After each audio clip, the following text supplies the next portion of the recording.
దేవుని నామమునకు మహిమ కలుగును గాక. Heavenly light ministries global prayer tower ఆధ్వర్యంలో జరుగుతున్న ఉదయకాలపు స్తుతి ఆరాధన కుడికు మిమ్మల్ని అందరినీ ప్రేమపూర్వకంగా ఆహ్వానిస్తున్నాను. మొదటి యోహాను పత్రిక 3వ అధ్యాయంలో నుంచి మనము ధ్యానిస్తున్నాము. మనము దేవుని పిల్లలమని, మరి ఆయన ప్రత్యక్షమైనప్పుడు ఆయన పోలి మనం ఉంటామని, ఆయన ముఖాముఖిగా చూస్తామని, మరి ఆయన యందు ఈ నిరీక్షణ పెట్టుకున్నవాడు తను తాను పవిత్రుడుగా చేసుకుంటాడు. మరి ఆజ్ఞను అతిక్రమించకుండా, మరి ఆజ్ఞానుసారంగా జీవిస్తూ, మరి ఆయనలో పాపము లేదు, ఆయనను అనుసరించువాడు కూడా మరి పాపరహితుడుగా, పాపము చేయకుండా మరి జీవిస్తారు అనే యోహాను భక్తుడు మరి ఆ మాటలన్నీ మాట్లాడుతున్నాడు. మొదటి యోహాను పత్రిక 3వ అధ్యాయము 7వ వచనంలో ఆయన మరొక హెచ్చరిక చేస్తున్నట్లుగా మనం చూడగలం. ఈ అధ్యాయాలన్నిటిలో చూస్తే చెప్పిన మాటనే మరలా మరలా వివిధ రకాలుగా మరి ఆయన బోధిస్తున్నట్లుగా, హెచ్చరిస్తున్నట్లుగా మనము చూడగలము. చిన్న పిల్లలారా, ఎవనిని మిమ్మను మోసపరచనీయుకుడి, ఆయన నీతిమంతుడై ఉన్నట్టు నీతిని జరిగించు ప్రతివాడును నీతిమంతుడు. మరి ఆయన మరి ఈ మాట అంతకు ముందు కూడా మరి 2వ అధ్యాయము ఆఖరి వచనంలో కూడా ఇదే మాట ఇదే విధంగా మాట్లాడినట్లుగా మనము చూడగలము. ఎవడు మిమ్మల్ని మోసపరచకుండా చూచుకొనుడి అంటే ఇది చాలా ప్రాముఖ్యమైన విషయంగా ఇక్కడ ఆయన చెప్తున్నట్లుగా మనము చూడగలము. నీతిని మనము జరిగించాలి. ఎందుకు? క్రీస్తు నీతిమంతుడు గనక మరి ఆయన వలె మనము నీతిగా జీవించాలి. ఎవరు మిమ్మల్ని మోసపరచనీయకుండి నీకుడి. ఎప్పుడు మోసపోతాం మనం? ఎదుటి వారిని గాఢంగా నమ్మినప్పుడు, ఉచితానుచితాలు మర్చిపోయి వారిని కంప్లీట్ గా మనం నమ్మేస్తాం. ప్రేమతోనూ విశ్వాసంతోనూ వాళ్ళని నమ్మేస్తాము. వాళ్ళు మన వెనక గోతులు తీసేసి మన గోతులో పడేసి వెళ్ళిపోతారు. అంటే అది లోకంలో అలా ఉంది. మరి దేవుని అనుసరించే విధానంలో కూడా రకరకాలుగా పరచబడే పరిస్థితులు ఉన్నాయి కనుక మీరు జాగ్రత్తగా ఉండండి. అంటే నీతిని అనుసరించేవాడు నీతిమంతుడు అంటే క్రీస్తు ప్రభు నీతిమంతుడుగా ఉన్నాడు అంటే ఆయనను అనుసరించే మనమందరము కూడా మరి నీతిమంతులుగా ఉంటామని, ఈ మాటలు నిజమైన నీతి క్రీస్తు నుండే ఉద్భవిస్తుందని, మరియు అది మన క్రియలలో ప్రతిబింబించాలని ఆయన నొక్కి చెప్తున్నట్లుగా మనము చూడగలము. ఆయన అనేకమైన సార్లు చిన్న పిల్లలారా అని సంబోధిస్తా ఉన్నాడు. అంటే తన ఆ యొక్క మరి ఆప్యాయతను తెలియచేయటంతో పాటుగా మరి ఆధ్యాత్మిక మార్గదర్శకత్వాన్ని కూడా ఆయన వారికి బోధిస్తున్నట్లుగా చూడగలము. అంటే చిన్న పిల్లలు అంటే తన సొంత వారిగా భావించి ఆ సంఘం కానీ, ఆయన వెంబడిస్తున్న శిష్యులు గాని, ఆ కుటుంబాలను కూడా మరి ఆయన మరి ఈ విధంగా సంబోధిస్తున్నట్లుగా మనము చూడగలం. అంటే దేవుని పిల్లలుగా, అంటే మనమందరం కూడా దేవుని పిల్లలమే. దేవుని పిల్లలుగా మరి పరిగణించబడుతున్న మనకు దేవునిలో ఉన్న ఒక సురక్షితమైన స్థానాన్ని ఆయన పదే పదే ఉటంకిస్తున్నట్లుగా చూడగలము. ఎందరో దేవుని అంగీకరించరో వారందరూ దేవుని కుమారులై ఉన్నారంటే మనమందరము దేవుని పిల్లలము, దేవుని పిల్లలము అని చెప్పేసి ఆయన మరొక్కసారి మన దృఢపరుస్తున్నట్లుగా మనము చూడగలము. అంటే అనేకమైన సార్లు ఈ మాట పలకటం అంటే ఏంటే గనక మరి క్రీస్తు ప్రభు యొక్క ఆ ప్రేమను ఆయన అనుభవించాడండి. ప్రభు కూడా వాళ్ళని తన సొంత పిల్లల్లాగా, వారు ఎన్ని పొరపాట్లు చేసి ఎంత ఒడిదుడుకులుగా వాళ్ళు ప్రవర్తించినా కూడా వారి సహనంతో వాళ్ళు సరిదిద్దుతూ వారిని భరిస్తూ వారితో 3.5 సంవత్సరాలు కొనసాగాడు. వాళ్ళు అట్టి విధంగానే ట్రీట్ చేస్తుంటాడు. అందుకే ఆయన ఆ అనుభవంలో నుంచి ఆ సంఘాన్ని కూడా చిన్న పిల్లలారా అని చెప్పి ఆయన సంబోధిస్తున్నట్లుగా మనము చూడగలము. నీతి నీతి అనేది ప్రాముఖ్యమైన విషయంగా, నీతి అనేది కేవలం నియమాల సముదాయం కాదు గాని క్రీస్తు స్వభావానికి ప్రతిబింబంగా మరి దేవుని పిల్లలుగా ఉన్న వాళ్ళు అనుదిన జీవితంలో ఈ నీతిని ప్రదర్శించాలని ఆయన వారికి హెచ్చరిక చేస్తున్నట్లుగా మనము చూడగలము. ఈ యొక్క ఈయన బోధించే విధానము చూస్తే ఈ ఉపదేశము కఠినమైన గద్దింపు నుండి కాకుండా ప్రేమ నుండి ప్రవహించే కాపరి యొక్క సంబంధాన్ని ఇది మనకు బయలుపరుస్తున్నట్లుగా చూడగలము. ఒక కాపరి అన్ని గొర్రెలను మరి నడిపించేటప్పుడు ఒక్క మన ఆయన పదే పదే అరవడండి ఆ గొర్రెలతోటి.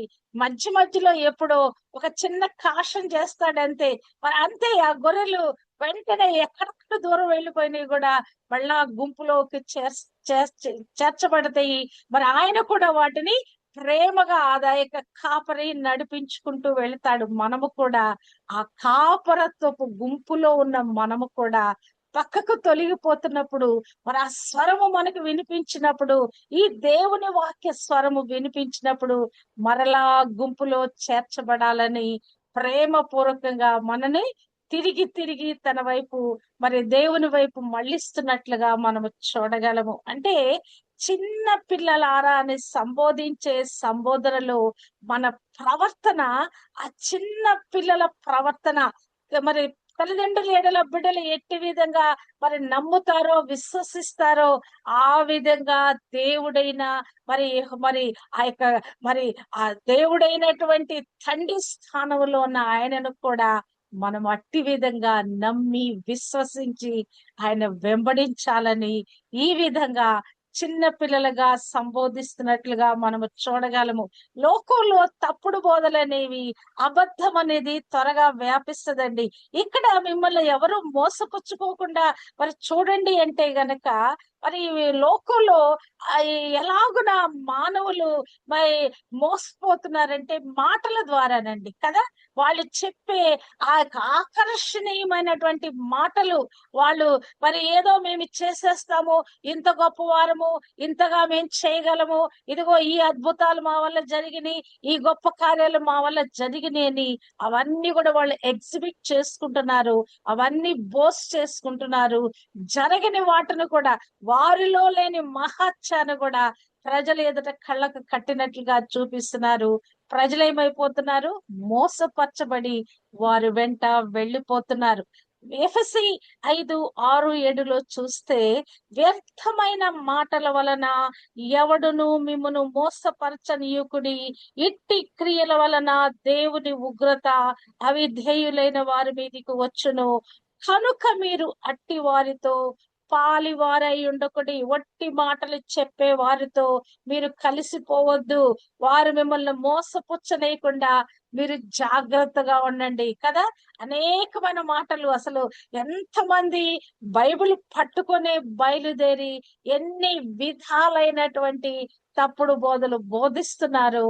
ఆ బోధలో మీరు జాగ్రత్తగా ఉండండి. మరి మరి మనుషుల పారంపర్యాచారము గురించి, లోక సంబంధమైన మూల పాఠముల గురించి, మోసకరమైన నిరర్ధకమైన తత్వజ్ఞానము చేత మిమ్మల్ని చెరపట్టుకొని పోవాడెవడైనా ఉండునేమో అని జాగ్రత్తగా ఉండుడి. కొలస్సీ 2:8. అంటే ఈ లోకములో అసలు ఈ డిబేట్స్ జరుగుతున్నప్పుడు మనం చూస్తే గనక అసలు రకరకాలుగా ఆ మాటలు, ఆ మోసకరమైన నిరర్ధకమైన తత్వ జ్ఞానము చేత లోకము ఒక ఒరవడిలో కొట్టుకుపోతా ఉందండి. వాళ్ళు చేసే బోధలు, వాళ్ళు బయలుపరుస్తున్న విషయాలు చూస్తే వాళ్ళు బైబిల్ గ్రంథమే పట్టుకొని ఉన్నారు. ఆ విపరీతమైన బోధలు కలిగి ఉన్నారు గనక మరి మనము మరి జాగ్రత్తగా మెళుకుగుండాలి ఆత్మలోనని. ఇతరులను మోసపరచుచు వాళ్ళు దుర్జనులుగా, వంచనులుగా ఉన్నారు, వంచకులుగా ఉన్నారు.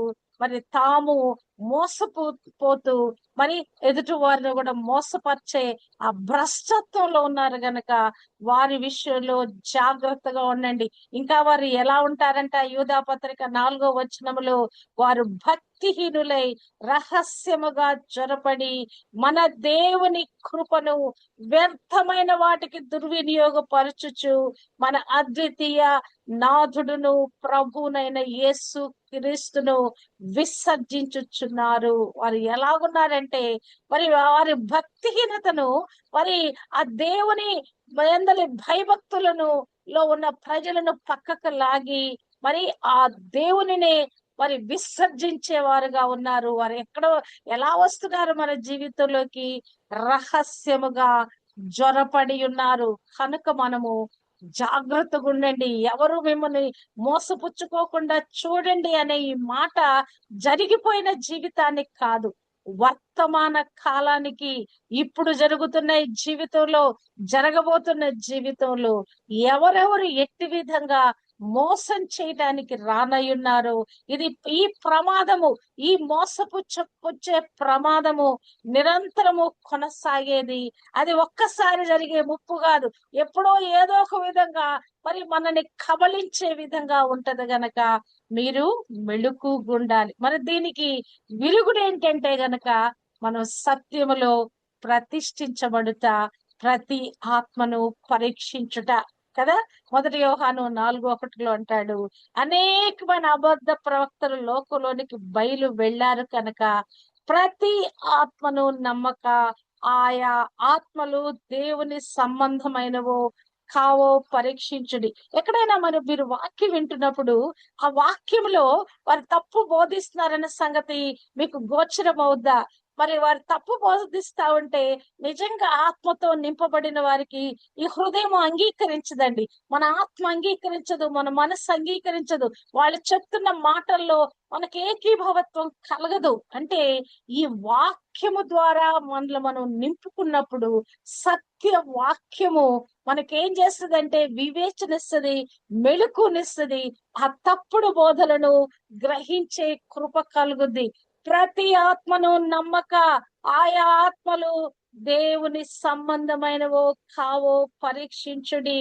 అంటే ఈ నీతిగా ప్రభును వెంబడిస్తూ జీవించే జీవితంలో మనకు ఆత్మీయ మెళుకువ ఎంతో అవసరము. ఈ నీతిని ఆచరించువాడు, నీతిని జరిగించువాడంటే ఇది మరి అనుదిన జీవితంలో అలవాటైన జీవన శైలిని చూస్తున్నట్లు, మరి మరి అలవాటైన జీవన శైలిని మనము కలిగి ఉన్నట్లుగా ఈ మాట మనకు బయలుపరుస్తున్నట్లుగా మనము చూడగలము. అంటే ఈ నీతిగా జీవించటం అనేది అడపాదడపా చేసే పని కాదండి.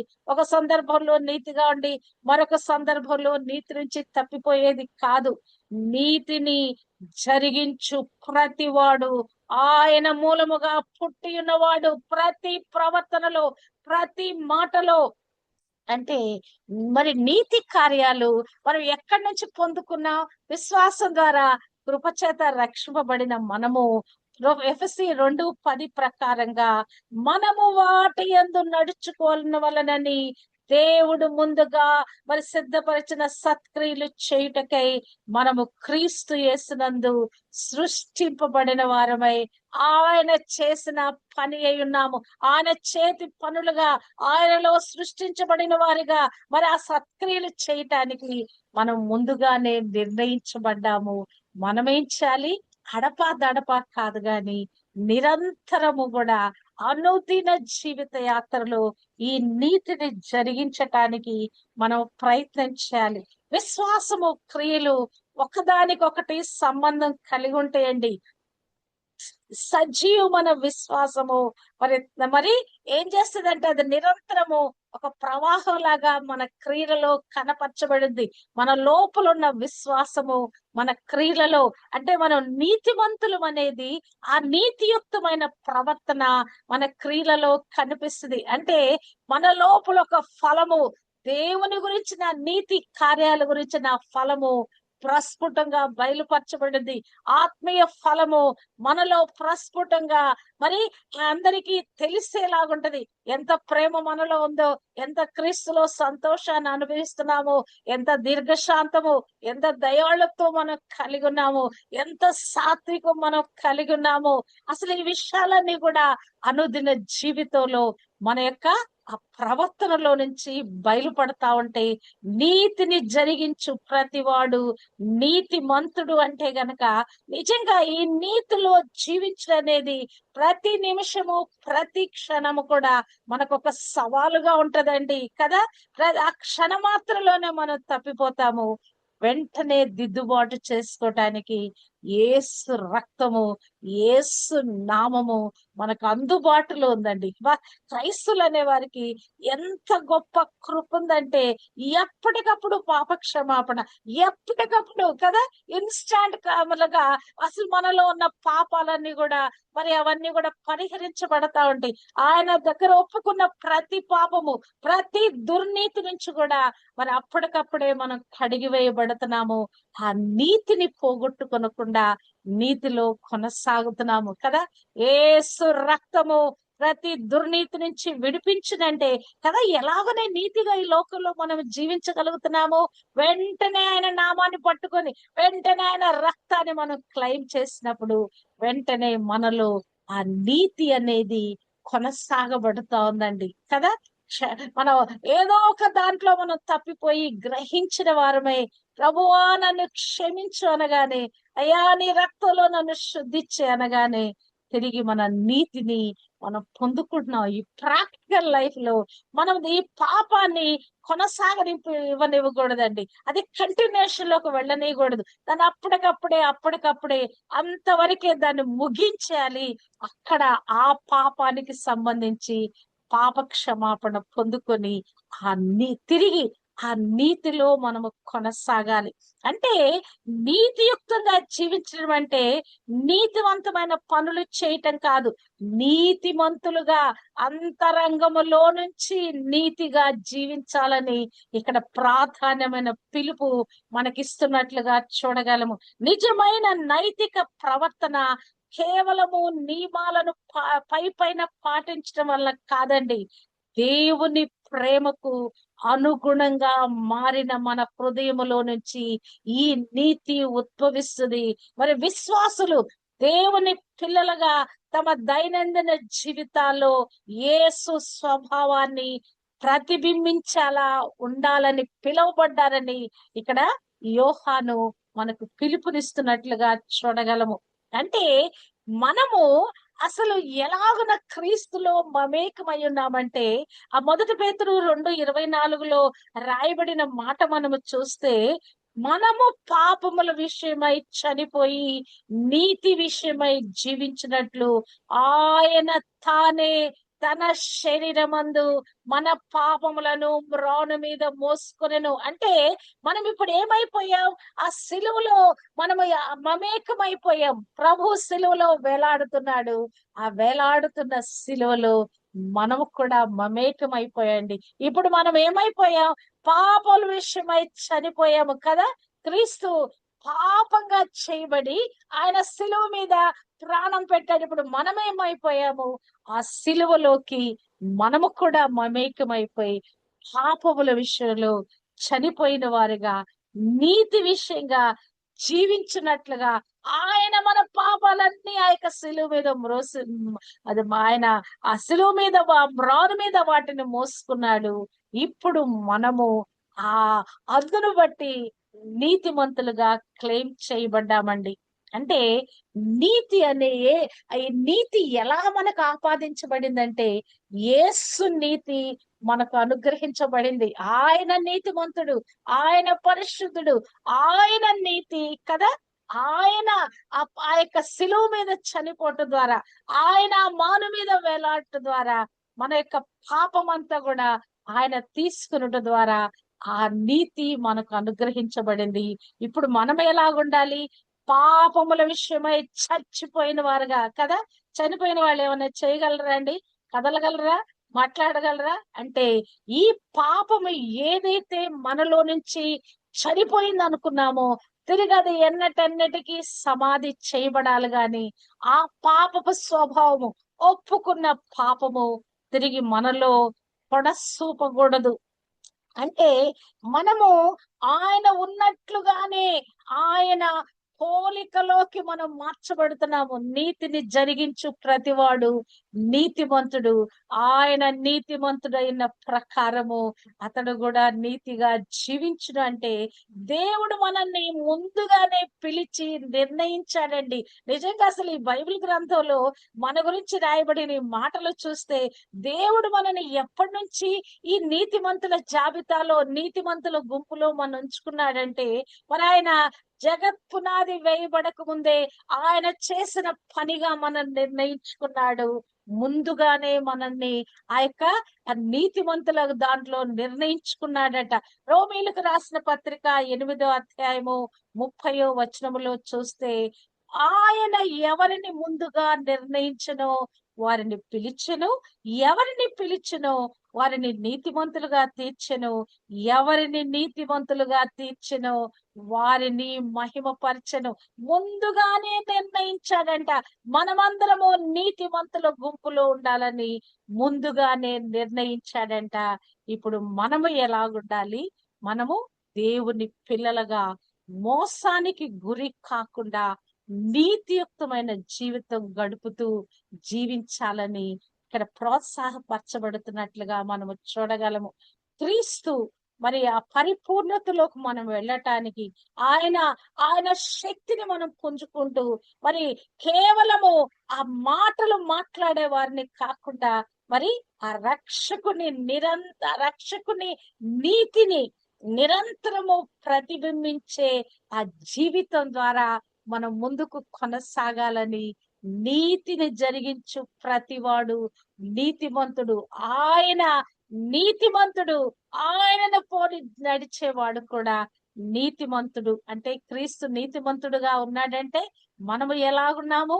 మనము కూడా సత్యములో స్థిరంగా ఉన్నాము. అంతేకాదు మరి నీతియుక్తమైన ఈ నీతిని ఆచరించుట ద్వారా ఈ రక్షణలో మనము కొనసాగుతున్నాము.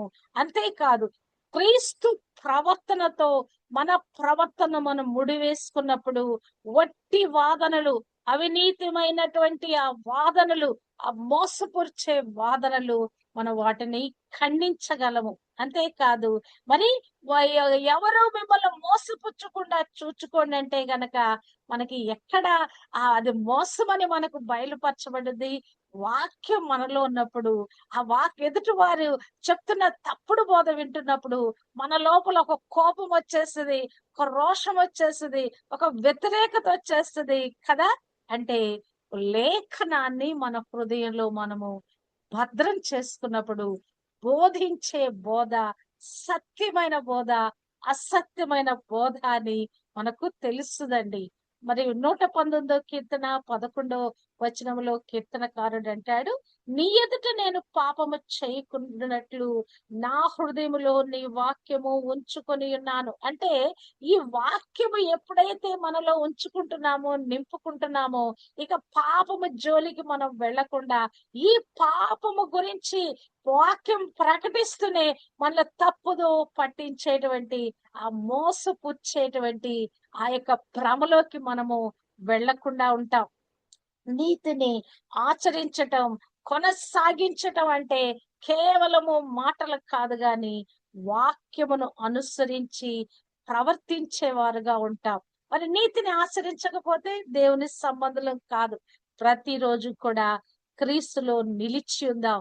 మీరు నా యందును నేను మీ యందును నిలిచి ఉంటానని మరి ప్రభు సెలవిచ్చిన ఆ వాగ్దానాన్ని మనము చేపడదాం. ఆయన యందు మనము నిలిచి ఉంటే ఎల్లప్పుడూ ధైర్యం కలిగి మనం ముందుకు కొనసాగుతామండి. అంతేకాదు ఆ యొక్క బెరయ పట్టణస్థులట లేఖనాన్ని ప్రతిదినము పరిశీలించి చూచారంట. వారు చెప్పిన మాటలన్నీ నమ్మలేదట. ఏ బోధ మనకు చెప్పబడుతుందో ఈ బోధ సత్యమైన బోధ కాదని ఈ లేఖనాలను పరిశీలించాలి. మనం పరిశీలించకపోతే ఎవరో ఏదో చెప్పేస్తున్నారు, మనం ఏదో వినేటట్లుగా ఉంటది. విన్న వాక్యాన్ని మనము ఇది కరెక్ట్ బోధ కాదా అని కూడా మనం పరిశీలించాలంట. అంటే మరి మా యొక్క చెప్పే బోధలు ఆడంబరంగా చెప్తున్నారా, వారు ఫలాలు కలిగి చెప్తున్నారా? వారు చెప్పే బోధలు ఆ గ్రేస్ అంటే ఆ యొక్క దేవుని యొక్క కృప కనిపిస్తుందా, దేవుని యొక్క మహిమ కనిపిస్తుందా, దేవుని యొక్క విధానము కనిపిస్తుందా? వారి ఫలములు, వారి ఆ మాట్లాడే జీవిత విధానము, బోధించే వారి యొక్క జీవిత మరి విధానము ఎలాగున్నదని మనము పరిశీలించగలిగి ఉండాలి. అప్పుడే మనము మరి ఆ యొక్క నీతిలో కొనసాగటానికి వీలవుద్ది.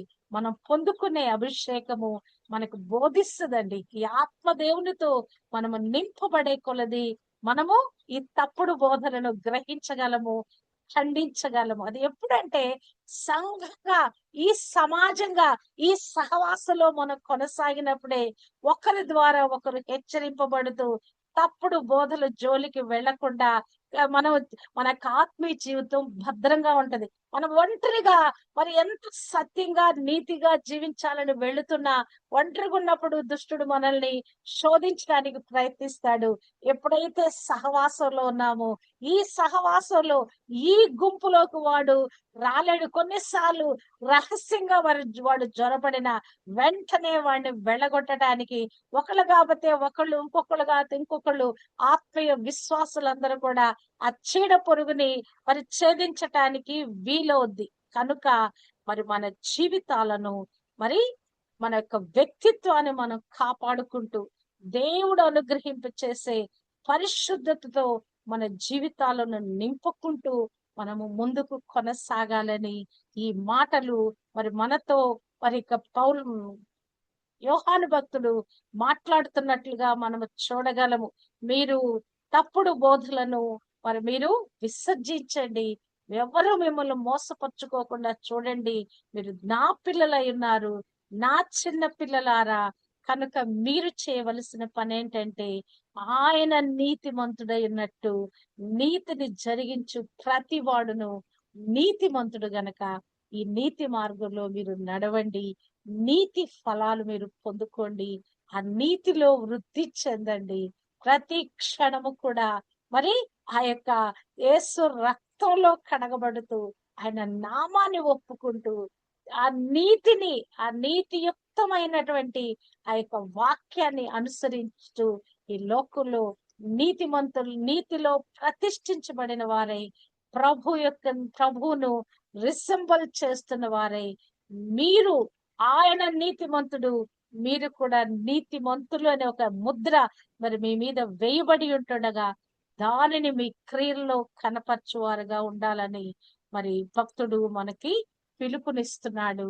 ఈ నీతిలో మనము కొనసాగుదుము గాక, నీతిని జరిగించుదుము గాక. మరి నీతిమంతులుగా ఈ లోకంలో మనము పరిగణించబడదుము గాక. అట్టి కృప దేవుడు మనకి అనుగ్రహింప చేయును గాక. ఆమేన్.